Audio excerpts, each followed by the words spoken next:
Welcome to Booked, the bookstore education podcast brought to you by the American Booksellers Association. In this episode, we'll be listening to the rise of board and activity books that was presented at Children's Institute 2026 in Schaumburg, Illinois. All right, welcome everybody. It's 4 o'clock, so if you could please make sure that your phones are turned to quiet and your brains are on as much as they can be. Welcome to the rise of board and activity books. And because it's 4 o'clock in the afternoon, if you want to do a wave with me, the rise of board and activity books. Excellent. Thank you. Story time. Here we go. And we always start with our antitrust guidelines. If you could please read them to be aware that we are not going to do anything that is wrong because we're good people. You can always see the ABA's full antitrust guidelines on BookWeb. And do take a picture of this. You scan this QR code because there are a lot of photos of our stores that you can zoom in on and see specific titles for examples of each of the things we're going to be talking about. So it's nice to be able to pull that up and refer to that as we're going through. And then also you'll have it handy that you can refer to again. Please, at the end of our session, tell us how we did in the survey. You can do that online through the app, or I think we have some paper ones in the back as well. Remember that recordings of our sessions are available on BookWeb and booked the podcast, so you can listen to these again. So we're going to make sure to speak into the mic. If you ever can't hear us, could you do this for me? Because then we can know to lean in more. And silence your cell phones. I already said that. And then also when we get to the Q&A portion at the end, we have microphones. So please make sure there's Preeti with the microphone. We'll be running around to let you speak into it so that everyone can hear it here in the room. But also more importantly, when we record it, the people listening to the recording will be able to understand your questions. All right. We have an agenda today. These are the things we want to cover. We're going to be talking about current trends in board books and activity books. We're going to be talking about best-selling categories that we've seen in our stores, some merchandising strategies that these stores have been using, some kind of community ideas of programming partnerships and community engagement that have helped increase sales, and how these categories play with hand selling and family literacy. And then for the last 10 minutes of our session, we will have a Q&A opportunity. We'll also have all of our contact information up. So at the end, you can always reach out to us afterwards.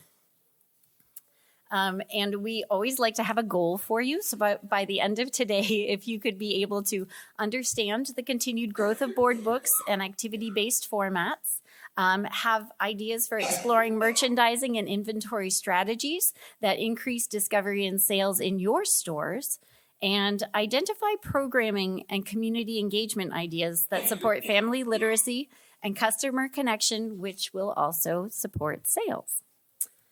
So let's do some introductions. I don't want to go first, so why don't we start at that end with Rayanne? Okay. Hi, I'm Rayanne Parker. I work at Parnassus Books in Nashville, Tennessee. I've been at the bookstore 10 years, and I've been the book buyer for board books through YA for the past 6 years. Hi, my name is Meg Howe. I'm the owner of Alice Ever After Books. We are a children's only specialty bookstore in Buffalo, New York. And this coming Friday, we celebrate our 5-year anniversary. Congrats.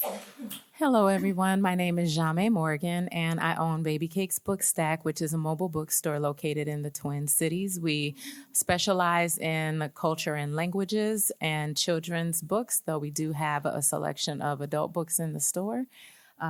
We sell lots and lots of board books and activity books, so I'm glad to have an opportunity to chat with you all today about the trends that we're seeing and how we're presenting those to the public. And I'm our moderator. I'm Tegan Tagani from Queen Anne Book Company in Seattle, Washington. I am our children's book buyer and have been since the store opened in 2013, but I've been a neighborhood bookseller since 1999 and was children's book buyer starting in 2006. So that's a lot of time. I have some photos in here, but hopefully I won't do much of the talking because we have 3 great experts here. We're going to start off talking about current trends and why these categories are growing. So I remember at Winter Institute that part about Circana of saying that analog fun is so important. Can you talk to me about what you see from your customers seeking analog fun, screen-free activities? Sure, I'll go.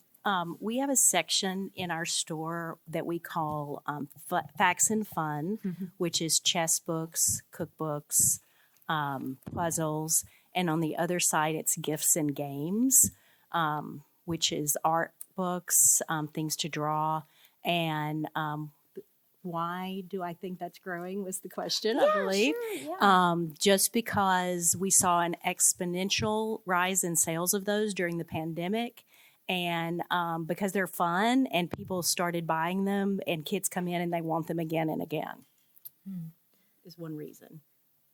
Have you heard parents asking for things specifically? Any of you, like why these categories specifically would fill a need? Well, sure.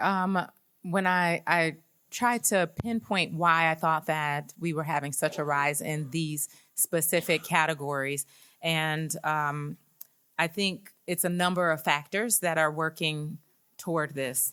The cost of traditional books, activity books, and board books are typically less expensive than some of the other books.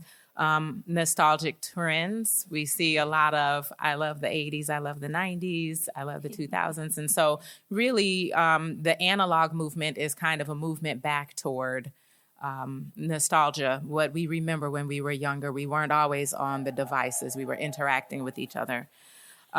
Changes to consumer desire for short form media. Overall, we've kind of conditioned ourselves with scrolling to want to see things that change very quickly, and the activity books and board books really kind of hit those on the head. So you'll see that it's not only for babies, that these books are covering everybody's reading needs, and lighter-hearted content, I think, so.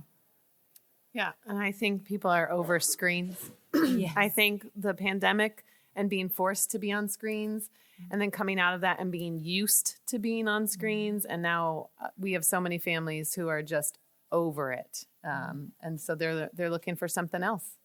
Yeah, and they come to the bookstore to get away from their screens and then to find alternatives to keep the kids doing things independently sometimes too, because we find that a lot of the parents are so busy still, and they need something like a sturdy board book that they can hand to a kid that's not going to get broken, and then or an activity book that they can do independently. So yeah, and the tactileness of it I think is also just so pleasing. We also talked about the idea of activity books are also interactive in a way, and that they're more than just, something like a maze book, all different kinds of categories. So let's talk about some of the best-selling categories. Some of our consistently strong performers. This is a picture from my store, and you had talked, Jamie, about the idea of the cost of that you might take a big picture book, and then if you have a board book, it's a lot less expensive. So you're seeing that in your store of converted to board book adaptations? Yes, there are a lot of adaptations of picture books to board books, and they're easier to read, and like you said, easier to give to a child as opposed to giving them a screen. Also, the cost, as we were discussing, can be even less than some of the gift cards that we sell in our stores.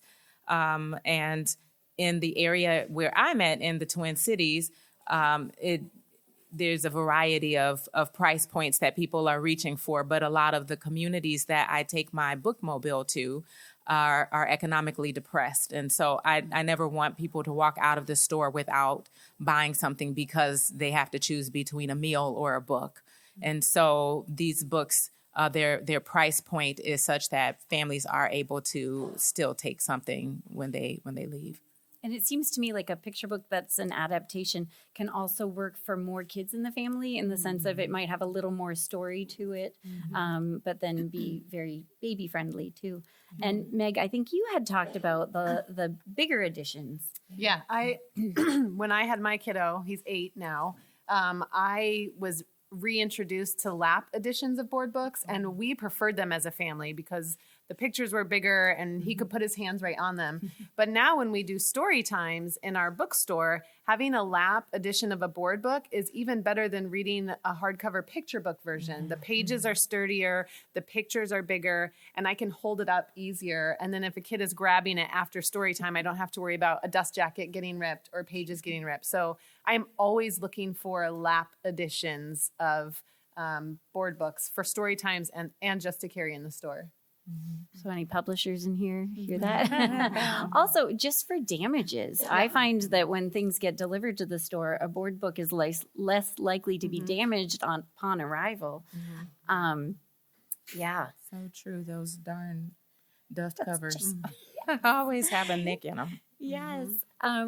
I think Rayanne had some really good points about local connections of board books that sell. Yes, we have a local section. We have a lot of tourists who come into our store, but also just people who live in our city.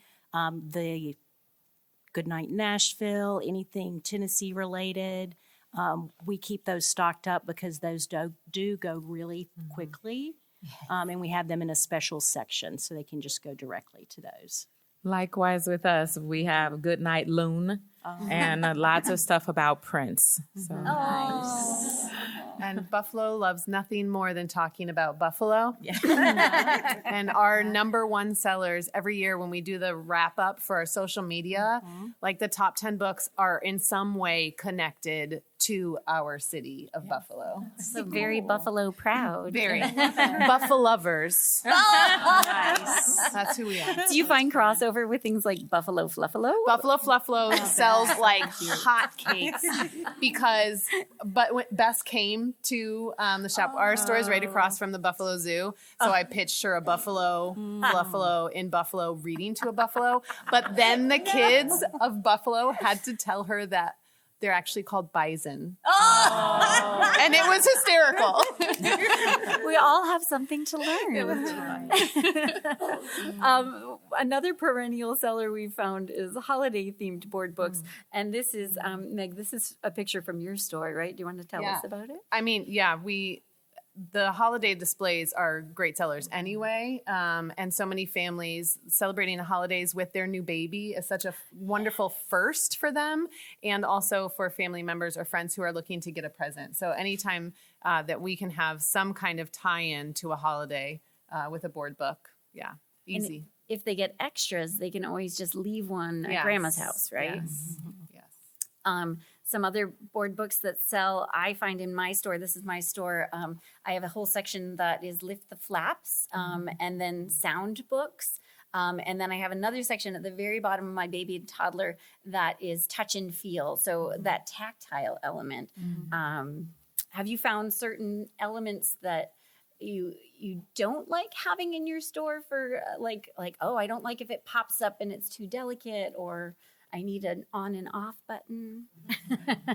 yes, having the flaps opened by the reader and then they put it back on the shelf. I hate that. Yes. It's like you need to sample one. Right, right. But there are a lot of very fuzzy books that sell well, but they're kind of weird on the shelf because they take up a lot of space. So I have an entire shelf of just the fuzzy ones. Well, and we're going to get to that. You have some great merchandising ideas. How about this is Parnassus Books featured on this, but I know that Jamie also does tons of these language board books.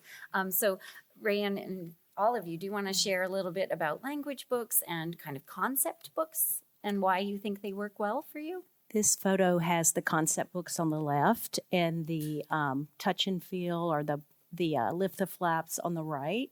And the lift the flap section does really well. especially anything that you can touch on the cover, and it has what looks like a rainbow scale, and it changes colors. But for language books, we do keep those in the language section, board book, paperback, all of those. We just keep them together. And we do find that a lot of people are buying our Spanish language board books in that section. And like I said, we specialize in culture and language, so we likewise keep our language board books in a language section, and we carry about 20 plus languages. And so I first of all, I have to organize them by language because there are so many of them, and we sell a lot of indigenous languages as well. Most of them I try to get as dual language as opposed to just single language. Those tend to sell better, the dual language ones. And also the counting books. We sell lots of ABC or counting to 100. Those books are always in high demand. Or new siblings. Oh, yes, yes. That's a big, important concept. And we're children's only, so we actually have our diverse languages in each section. So our board book language books are just in the board book section. And I do have to shout out Barefoot Books. If you haven't looked into they have so many different language options for the books. That's like one of our easy go-to places when we're looking for, if somebody requests something, especially in a specific language, I know that I can look at their catalog and find something quickly. Excellent. Here's a picture from your store, Meg, of licensed character books, and also your kind of cross-merchandising. I like that there. I was noticing from Parnassus, your stroller books, how you had them on hooks. And here you're using hooks very well. Finger puppets. Finger puppets. Okay, so that's another kind of interactive element that's playing off the books.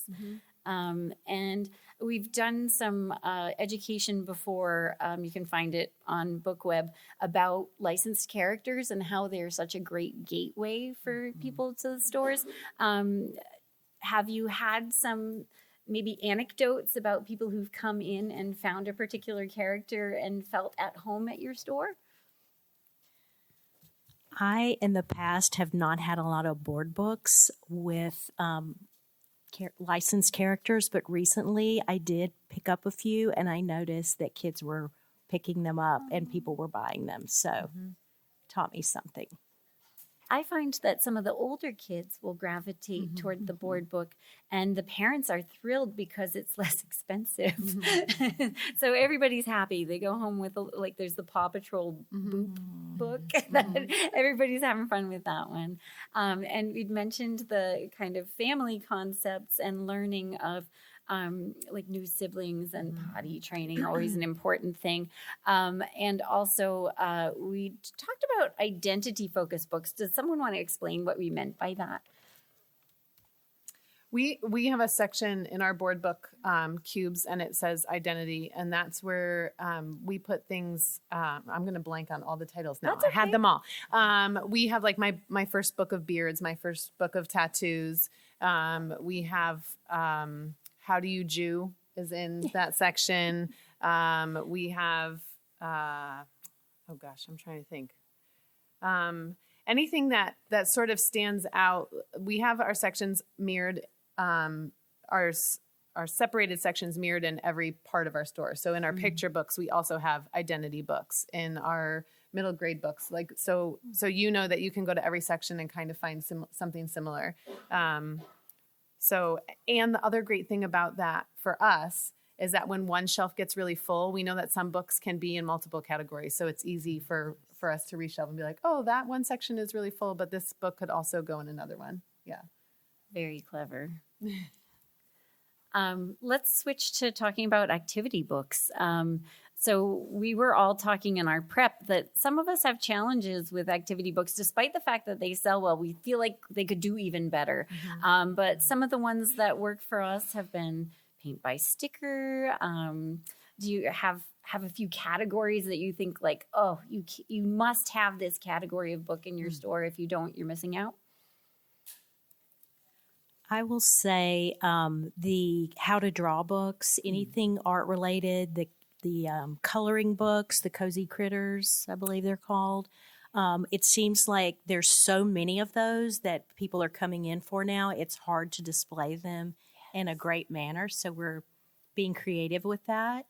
But that section can be a challenge. I've noticed the Myrtle type books for middle grade readers have become very popular. The Spy School, I can't remember what it's called, but the Maze one, those kind of things, middle grade readers have been picking up all year long, not just during the summer. But I find that they're kind of difficult to display because they're typically not hardcover books, so they can fall over very easily, or they don't have the name on the spine. So they're kind of difficult to determine, should I put all of the coloring books together, and if so, they don't have authors. So but I just have them all in a section, and I separate out the activity books and the coloring books and let people go through them on their own, which I haven't had a problem with in my store. It's just a matter of in the bus keeping them up on the shelves. And we're going to see some pictures of your setup both inside and outside the bus, that you've got some great ways to show us that can be used inside stores as well. The Seek and Find books, I think, are really great. And I just saw one at Rep Picks that was the Agatha Christie family one that has kind of gatefold flaps that can be a family whole activity. I think that's great. I have a very favorite. I'm a board book super fan, and activity books are harder for us for the reason you mentioned. But there is a Seek and Find board book series that I'm obsessed with, and if you do not know All Around Bustletown, then you should find it. It is a German series, and it's giant, and it is the board book material, and it got us through COVID quarantine with an 18-month-old. He just spent hours, and so I feel like I am indebted to them for that time of my life. The characters are on the back, and you can find them, but there are so many things, and after Oscar would go to bed, my partner and I would like pour a glass of wine and be like, let's figure out what happened to that banana. So that's a great one. We've gotten so many families on board with Bustletown. It's great. One for every season. And the characters' stories continue from season to season. So you see like in the winter one, which is the first one, there's a pregnant mom. And in the spring book, she's walking her baby. And it's really great.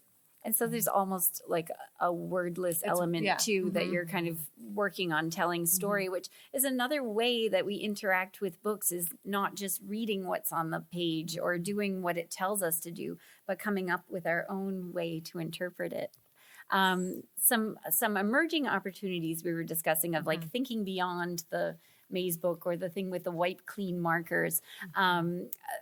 This is a picture of my display in our store. And so you can see I have cookbooks, I have coloring books, I have some of the sticker books. And we were talking about the opportunities for family literacy. We'll dig into that a little bit later, but how these different categories can play into family activities. So are there some favorites of things that you have tried that you would categorize as interactive or activity that we might not be thinking of? Well, absolutely, cookbooks are family literacy and math, because you're working together toward a common goal, and then you have a reward at the end of it. And I recently got in some books that are science experiments, so it adds a STEM element to it while you're cooking. And so you're like, oh, if I mix this, it'll turn this color. And so I find that families do really like to have those interactive things. And the children don't necessarily see this as family literacy, or I'm reading along with my parent, because sometimes they're like, well, I'm too old for you to read to me, or I don't want to read to you. But if you're doing a recipe, that kind of goes out of the window. True. And then maybe you've solved the problem of what to serve for dinner too. Yes. And I think the other thing we talked about is this gets into the who's buying of the fact that board books and activity books can also be very much enjoyed by someone other than the person whose age range is on the page. Could we talk a little bit about that? Like I remember we were saying maybe people who are learning a different language can enjoy a smaller format book with familiar concepts, but the vocabulary might be new because it's a language that's new to them. Or something like elder care. Elder care, absolutely, with Alzheimer's care and dementia. My family personally is dealing with that with my father, and my father was a leather worker. He made purses and wallets and things like that. And while he's not still able to do that on a commercial scale, what we have found and has mapped over into the store is that people will buy coloring books because it's low pressure for the person, and it's something that they can stay focused on in a way similarly to how we would want for a child to stay focused on something while we have to take care of other tasks in the household. Families are finding that these books can help with elder care and even reduce anger outbursts and things like that because they don't feel like they're being asked to do something that is outside of their capability. Love that. What about how you kind of multi-age family shoppers? How would a board book and an activity book maybe entice the whole family as pictured here at Baby Cakes Book Stack? Well, that is the inside of my bookstore. It's in a bookmobile, and we have lots of families that come to visit us. And what I have found is doing multi-generational reading with activity books and with board books works for families because older children are able to also help pitch in to read to younger children. And there, again, that nostalgia piece of, I remember when you read this to me as a kid. And having the ability to really hold on to these memories together and pass it from generation to generation. So even if the older child is not actively reading this book, they can say, this was my book when I was, I mean, we want them to buy more books, but, and not only pass them down, but there's the capacity for that. And that gets to the baby showers and the idea of buying a board book instead of a card, that sometimes it's less expensive and it will also, sometimes I've heard the theme at baby showers of bring a book that your child loved or that you loved when you were growing up, which I'm always trying to pair those. Do you have any ideas that work for you of kind of like, hey, you keep asking for Goodnight Moon, how about Goodnight Loon? or ways that you can help to kind of open their eyes to more than just the classics? Yes, this is what I do every day. I am obsessed with my board book section. It has its own section and its own categories. And when people come in and tell me they need a book, I say, tell me about the family. And then when we have these sections like identity, we have beautiful books, we have playful books, we have new baby, we have a whole potty section. Those cubes, each one has a label that has whatever the section is. And so they say something like, oh, well, this family really likes to hike. And I say, oh my gosh, I have this great, my first book of camping, and it's got a handle in it. And can't you just imagine that little kid walking around, you know? And the board books coming out now, like, I know there was like a golden age of picture books for once upon a time. I think it is the golden age of board books. I am just like the board books that are coming out. I love Goodnight Moon. She's my hero. But it doesn't just have to be like, they're so, I mean, I just took this one from somebody 2 seconds ago. Just Hannigan's books that are coming out this fall. Like I can't imagine why anybody would only have to give something like Brown Bear or Goodnight Moon. Like, give those. And my first book of tattoos, or Mouse's Wood, is so beautiful. Oh yeah, you can see Mazel Tov Baby on the bottom corner there. And that little sign you have above it that says starting library for a baby, 0 to 2 years. I think that's wonderful. It's 0 to 3, that it says starting a library. And like, so that's kind of like, oh, well, a library has to be more than one book, right? And like the little ones with the finger puppet, you know, like you can, you just say, tell me about the family you're buying for, or what's your connection to them? Like, then you're getting to know your customer. And then we have some who come back every time, or you say, tell me about you. Who are you to this family? And they're like, well, I'm the tattooed, you know, aunt. And you're like, okay, every time you come in here, we know we're going to stock my first book of tattoos, because that's the book you give to every family. Feminist auntie, yes. And I would just say a board book deserves to be hand sold, just like a picture book, because they're so beautiful. Such a good point. You know, getting your whole staff excited about board books is fun. I love that. And the fact that it's easy to open, to show someone really quickly, and you can just do that at a staff meeting to practice for when you're doing it with customers. We haven't really talked about story time yet. We're going to talk about that with programming and engagement, but the idea of having a theme maybe for your story time, or story time adjacent displays. Talk to me a little bit about that placement throughout the store. Do you have them at the front counter sometimes? When would you put them at the front counter?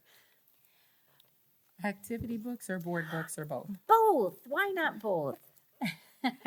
Well, I do not have space at my front counter for activity books, but I do have board books in multiple places throughout the store, which seems counter because of the size of my store, but I have found a very clever way to double the space of my store.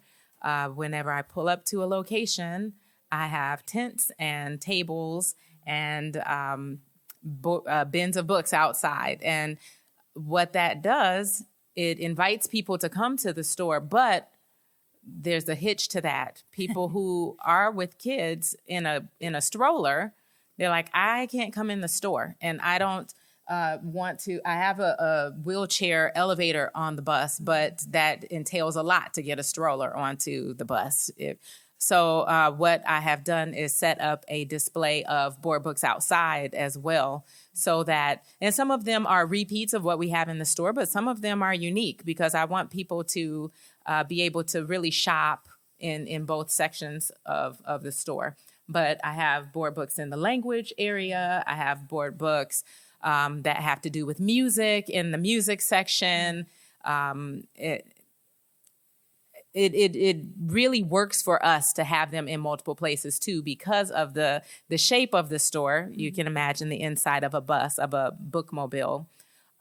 It can get crowded pretty quickly. And so I want for people to be able to still have the opportunity to find what they're looking for without pushing someone out of the way. And we also have a section of books that are down low for little kids' hands that I'm okay with picking them up and reading them, so that they're not damaging some of the pricier books or just pulling them off of the shelf. But I do keep most of my board books at a lower level, just so, and kneeling pads so that families can get down with the board books and really dig in with it. And when we make theme displays, we have picture books and board books. And my colleague over here, Treva, told me the other day that we had like a Father's Day display, a Pride display. And she said, all the board books went first. So order more board books. So just trying to think about, for the holidays coming up, we're ordering for that already, getting more board books than normal, because people are buying them off of those displays quicker. Great. And I occasionally will put something at the register when it's basically a holiday or a special connection to a board book. I'll put it up there because people will be maybe have not come in the kids section, but they're picking up their own book and they'll see it and pick it up and buy it. But that's rare. We will put an activity book that's like a Seattle themed thing, especially in the summer, up at the front desk because people are like, oh, how great. I can take that and do that on the plane.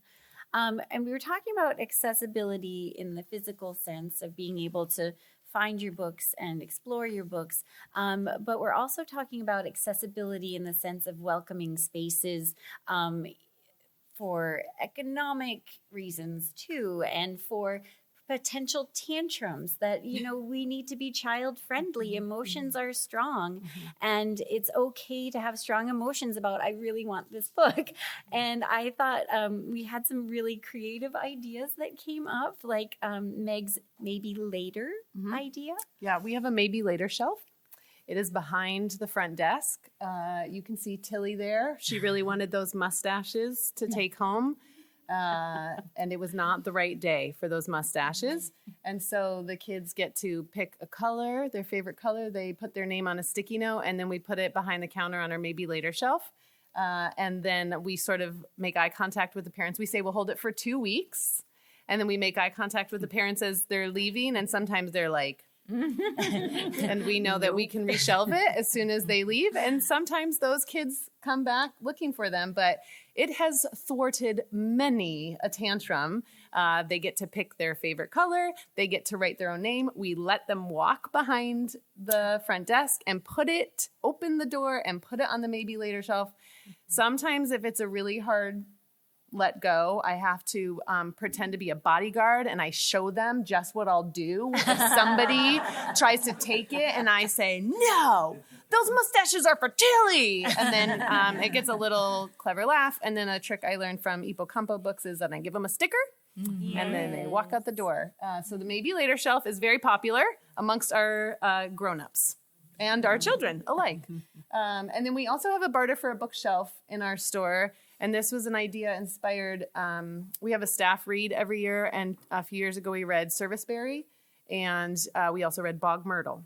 And so our question was, how can we are a new only bookstore, and we don't want to become a used bookstore. But how could we still give families access to all the books? And so we have a cart of books, and these are books that come damaged from publishers that they will send us replacements.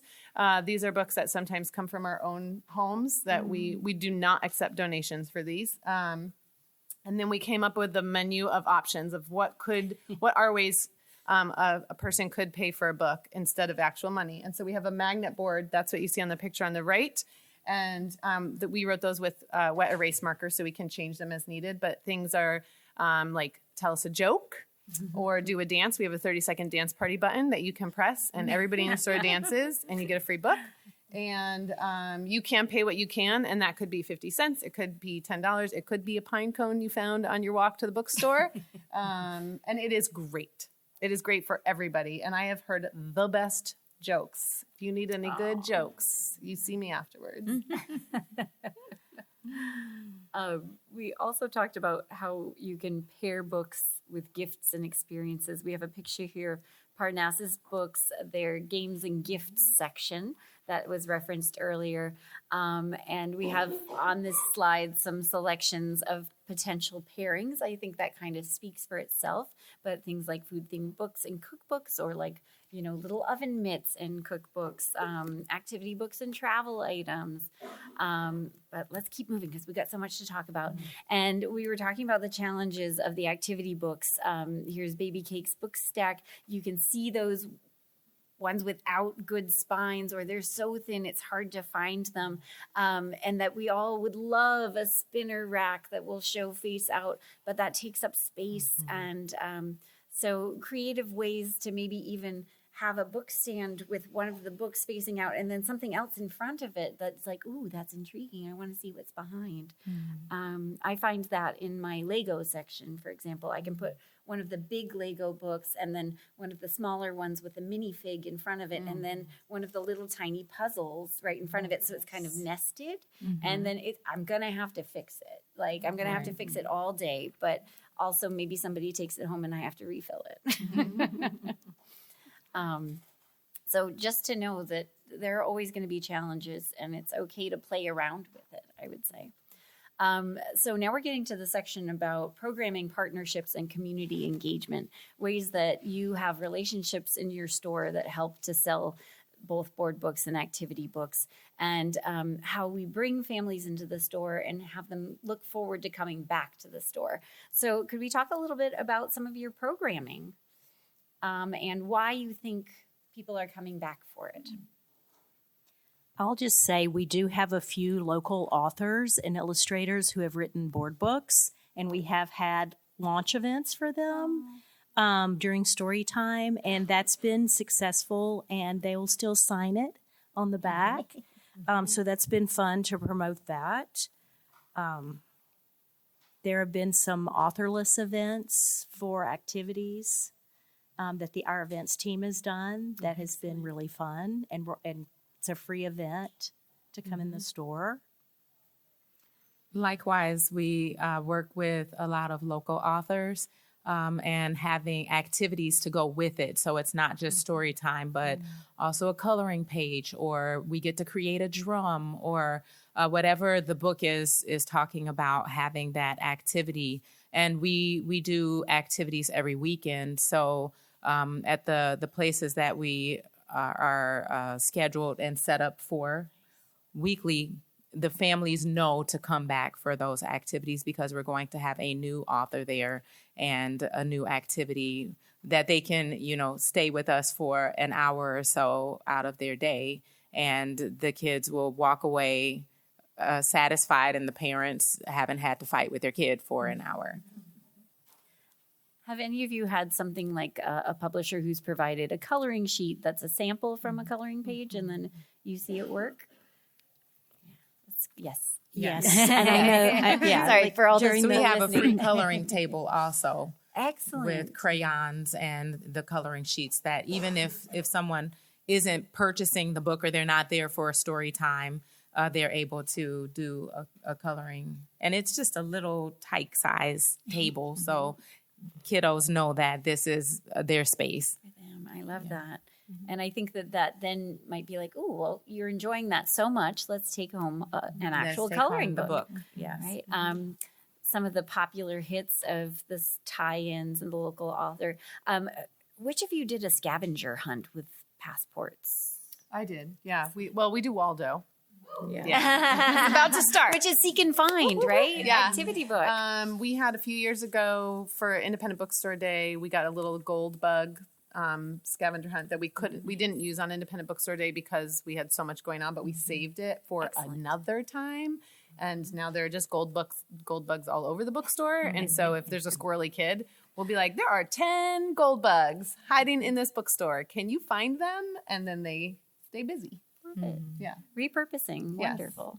And seasonal programming, are there particular holidays that you find that you've had either a board book or an activity book that you've been able to do programming around?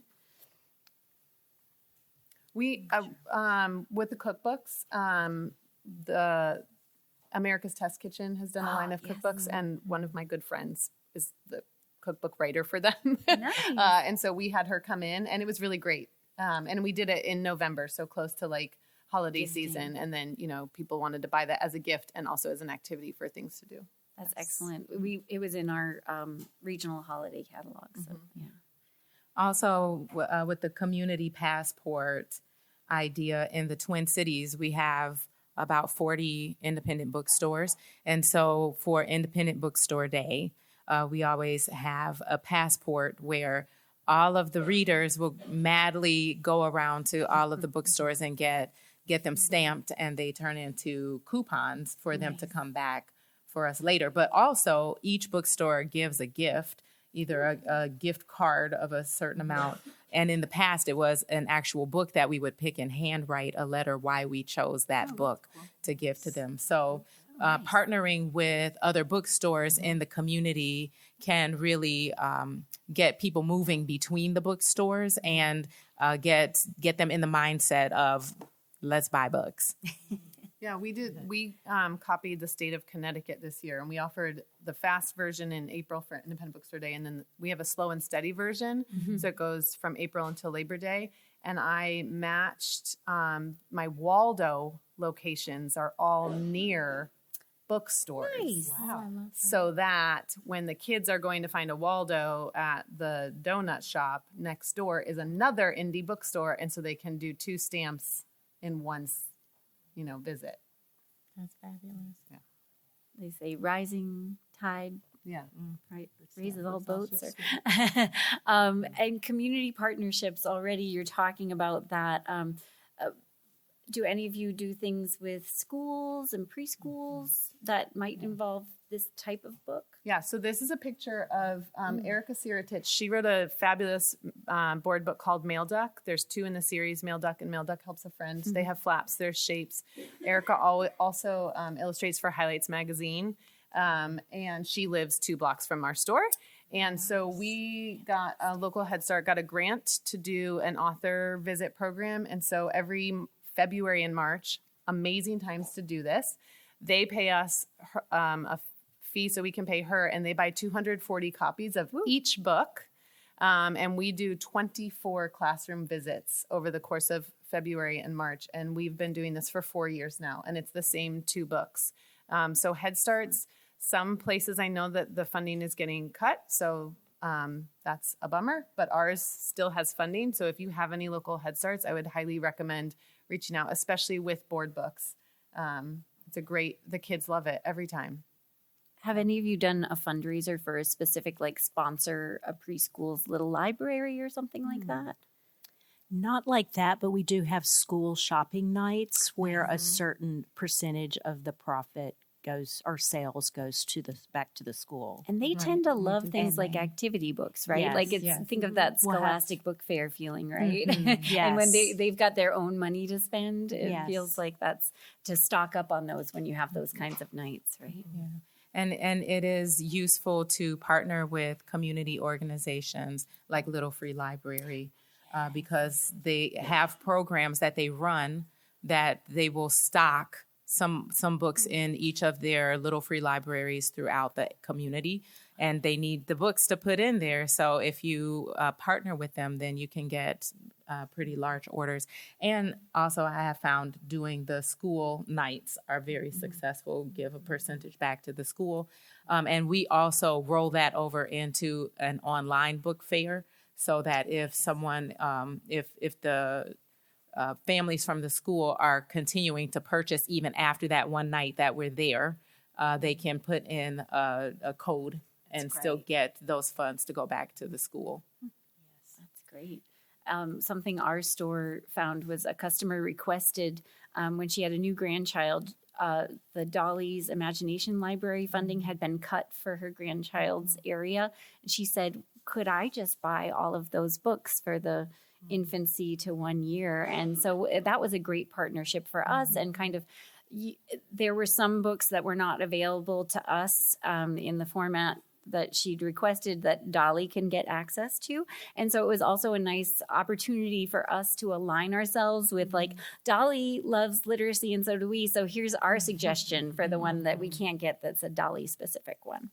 And we don't have this program, but I know there are some bookstores that have a subscription club for board books, and I think that's genius. I don't know if anybody here does, but What a great great baby idea. gift, Great right? idea. Yes, because then that also gives the opportunity to start with the high contrast books, and as the child ages, to age up the books as you're sending them out.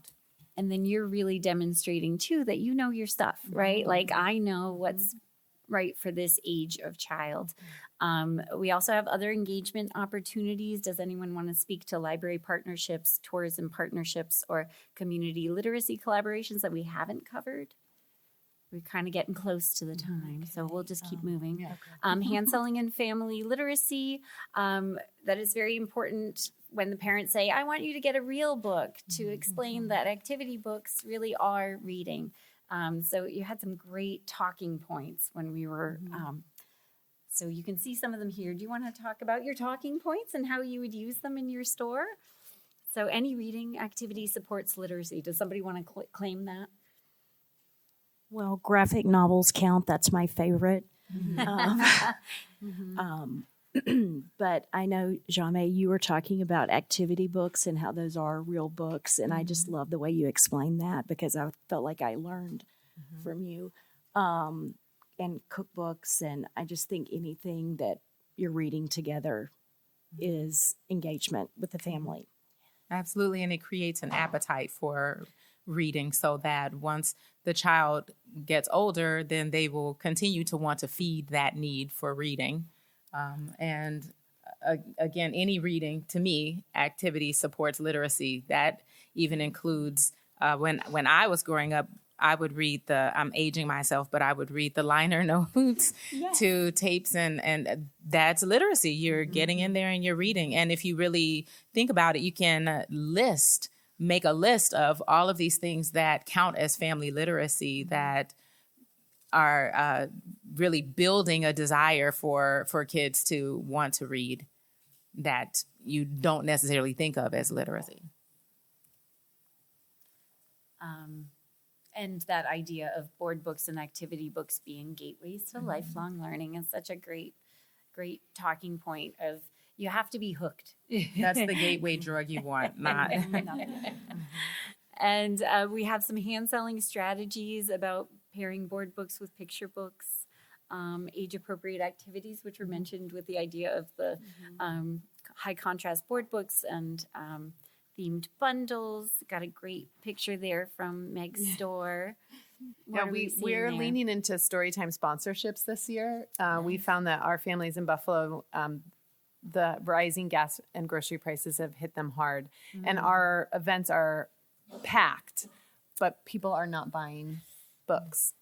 And so we are reaching out to our local companies and places who are still rolling in the dough. And we're asking for them to sponsor Storytime so that every family who comes gets a free book. We get to make money off the event. People get to attend for free. So this was a local hospital around the corner for Nurses and Doctors Week. And they bought 2 books for families. They got paperback books. So everybody came. Yeah. And I'm sorry, we got to get to Q&A. So again, these are things that are any kind of book helps that long-term impact of building trust, encouraging repeat visits, supporting literacy access, and strengthening community relationships.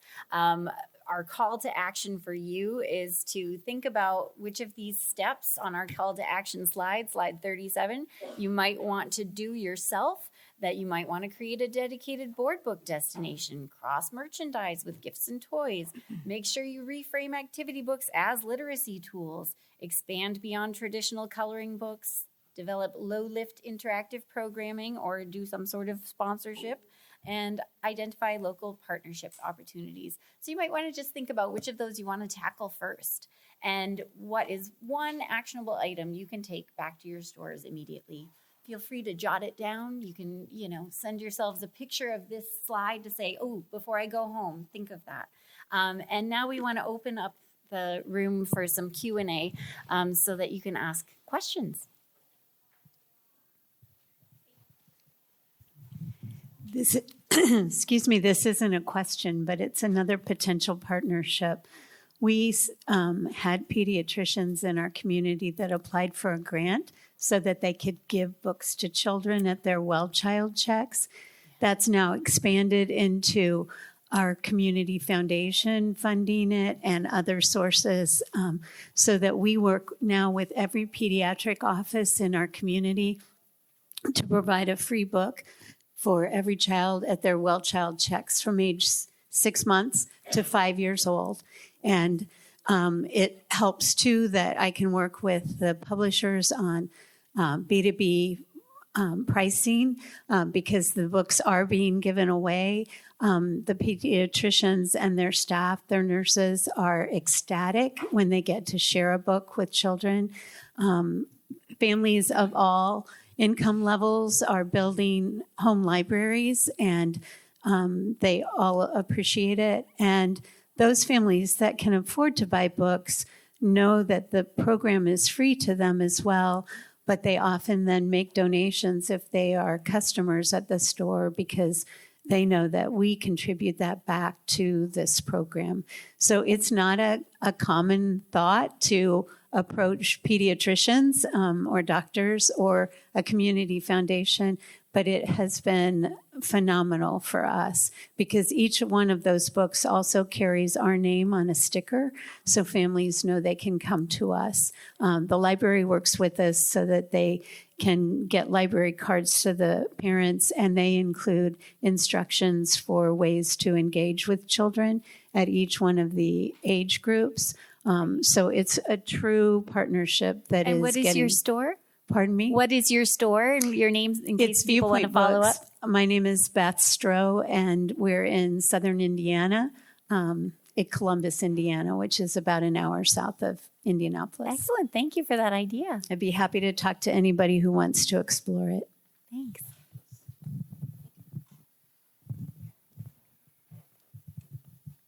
Hi. I know we talked about the difficulties of displaying like floppy sticker books and coloring books.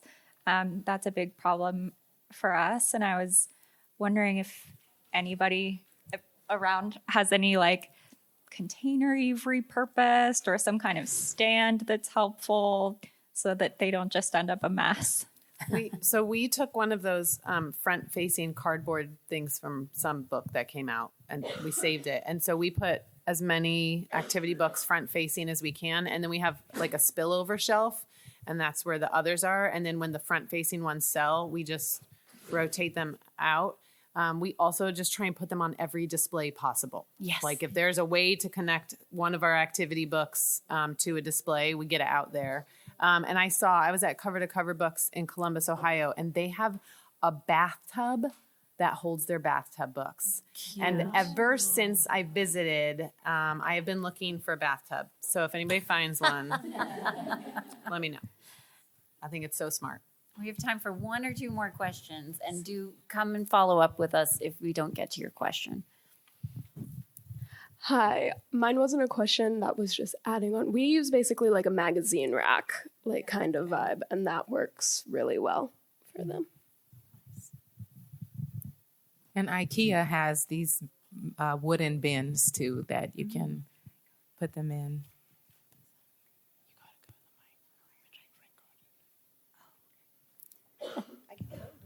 Yes, please. Okay. Thank you. I was just curious about activity. We have activity books, but a lot of times they're damaged. Oh, damaged activity books. So yeah. I just wondered how you guys deal with, I mean, I know it's just a regular process, but people like pulling out the Legos out of the Lego book, and I don't want to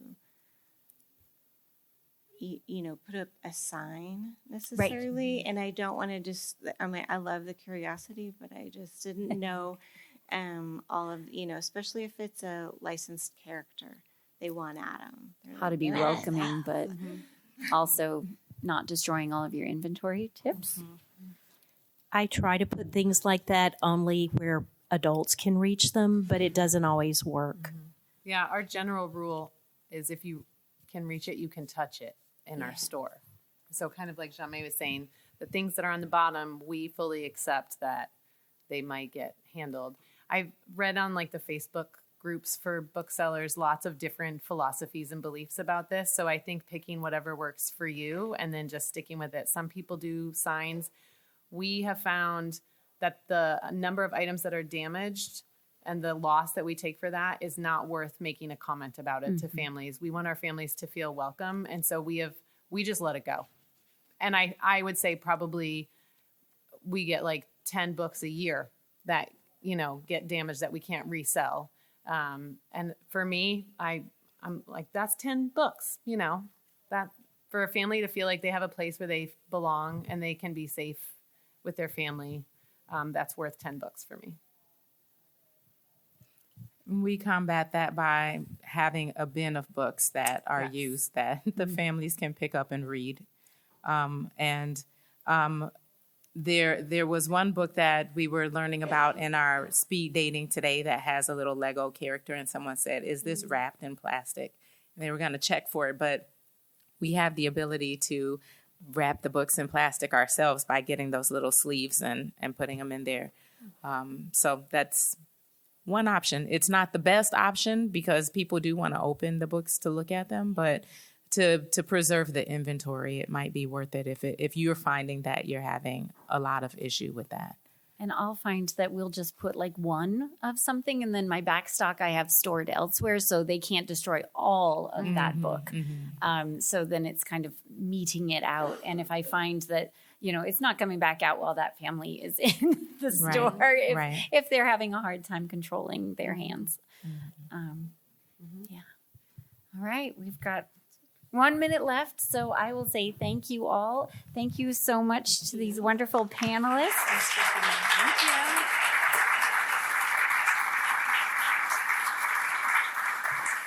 And thank you to Preeti and the ABA staff for all of the hard work behind this panel. We really appreciate you.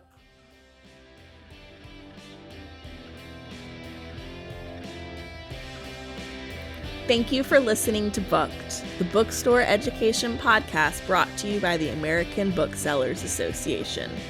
Don't forget to subscribe to the show on your favorite podcast app. Additional educational resources can always be found on the ABA site at www.bookweb.org. Happy reading!